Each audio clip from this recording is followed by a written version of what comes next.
Welcome back. The right to vote may be guaranteed under their Constitution, but for many convicted felons, that right has been stripped away. In 2020, over 5 million people were deprived of their right due to a felony conviction. Our next guest knows the struggle all too well and has been on the front lines fighting to restore felons' rights to vote. Joining me now is Desmond Meade. He is the executive director of the Florida Rights Restoration Coalition, and he's also the 2021 MacArthur Foundation Fellow. Congratulations for that award. That is huge. And more importantly, thank you for everything that you do, Desmond. It is a pleasure to have you here on BNC Live this afternoon. Well, thank you, Tashanea, for having me on. It's always a pleasure to be spreading that gospel, and you're taking advantage of every opportunity to give people hope, inspiration, let them know that no matter what obstacles they face in their life, that they have the capacity to overcome it. Well, speaking of that hope, Florida voters overwhelmingly approved an amendment you championed, the restoration of voting rights for people with prior felonies. Talk about the challenges since then and your own journey seeking a return to civic engagement. Yes. So when you talk about these challenges, I think what's most important is how you approach it, right?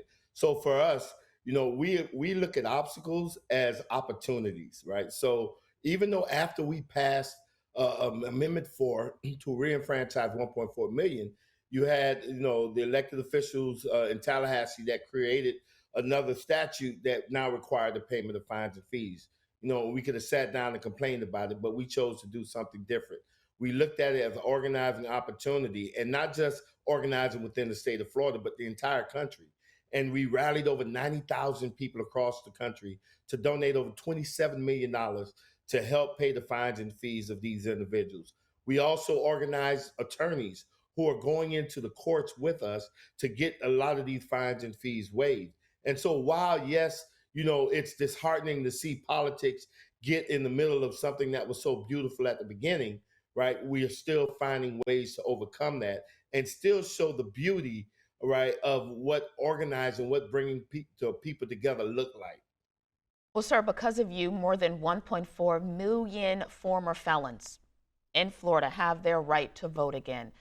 Can you just tell us how rewarding that is, especially for someone who understands and who has walked that walk? Well, I could tell you, Tashanea, that, my personal experience last year, I voted in my very first ever presidential election. And I, getting to experience firsthand, that emotional moment of really almost like I felt like it was legitimizing my existence or my place in society. I could imagine what so many other people felt. And, at first I thought it was just limited to the 1.4 million. But let me tell you, this thing served as a catalyst to where states like California, Louisiana, North Carolina, people just like me, people who are formerly incarcerated, have led movements to expand voting rights to people with felony convictions. And so over the last 4 years, the greatest expansions that you've seen in this country has come about because people like me have been at the center of the movement. And so I feel real honored that the work that I've done have inspired so much other work across the country. Absolutely. And as you alluded, each state has their own laws when it comes to former felons being able to vote. What can be done on the federal level? There's a lot of talk about the John Lewis Act, and what a lot of people fail to realize is that the federal government is limited as it relates to voting rights in the states because there is a thing such as separation of states between federal rights and state rights. States basically have a lot of control over voting laws as it relates to state elections. The most that a federal government can do as it relates to voting rights now centers around federal elections, right? And even that, what we are seeing with the debates going on in Congress, they're still excluding people with felony conviction. And so any legislation that deals with voting rights, if we are not included in it, to me, it's an illegitimate conversation because you're not talking about expanding voting rights to all Americans, only just some. Talk about how that is a human right. That's not a partisan issue. That's a human right. I'm so glad you said that because I remember when I walked into that voting booth, And as I was approaching, I felt like I was walking on sacred ground because of the blood that was shed, particularly by my ancestors, right? Being hung on trees, burned alive, bitten by dogs, sprayed with fire hoses, just so I can have the right to vote.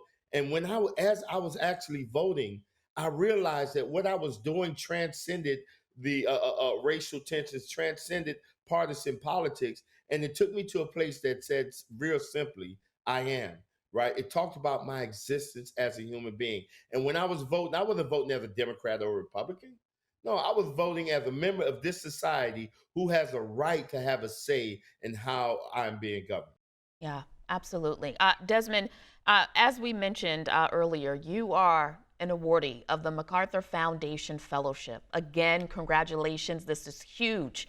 What are your plans with this grant?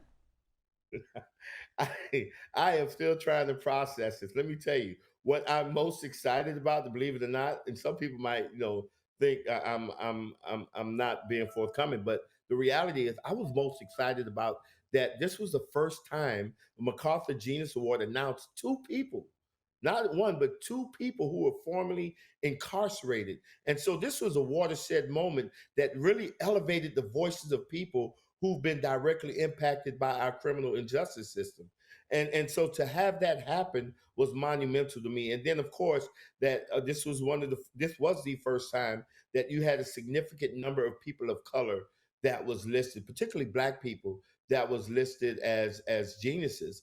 And so I'm just reveling in that, what it means. But as it relates to what I plan to do, I'm still processing that. But one thing I do know is that whatever it is that I do, there are people who are currently incarcerated right now in the state of Florida that will benefit from this grant. Absolutely.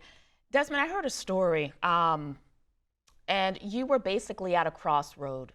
You were thinking of taking your own life. I believe you were addicted to drugs at the time.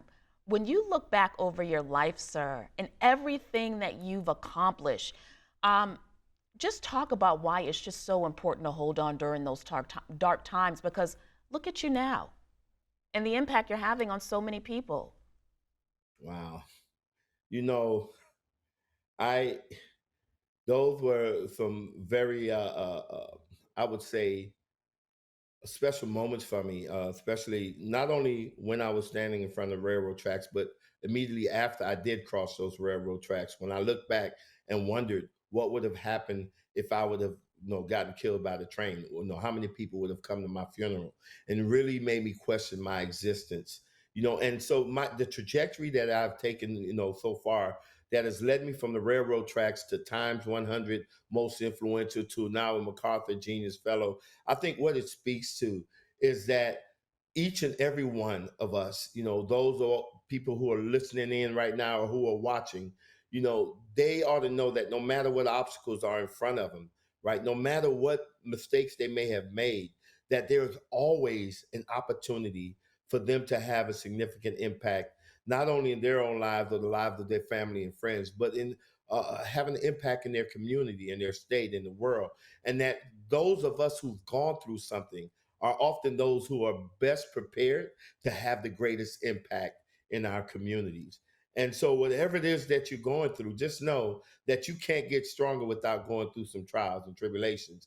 And this could be that moment, right, that you're facing right now that is setting you up to have a lasting impact in the lives of countless people. Desmond, thank you so much, sir. It was a pleasure. I know you have a book. Can you shout it out really quickly for our audience? Yes, so Let My People Vote. I wrote it last year, and it's a book that talks about my life, the trials and tribulations from the time I was a little boy, growing up in South Florida, to the military and to the Amendment 4 campaign. And then it talks about the Amendment 4 campaign and how we were able to bring people together from all walks of life and all political persuasions to accomplish such an amazing feat. And so I encourage folks, get that book. I'm telling you, you don't want to miss it because it is a book of inspiration and motivation. And I'm telling you, once you start, you're not going to be able to put it down. All right, I'm going to hold you to that, and I'll buy my book tonight. Desmond Meade, a pleasure having you on BNC Live, sir.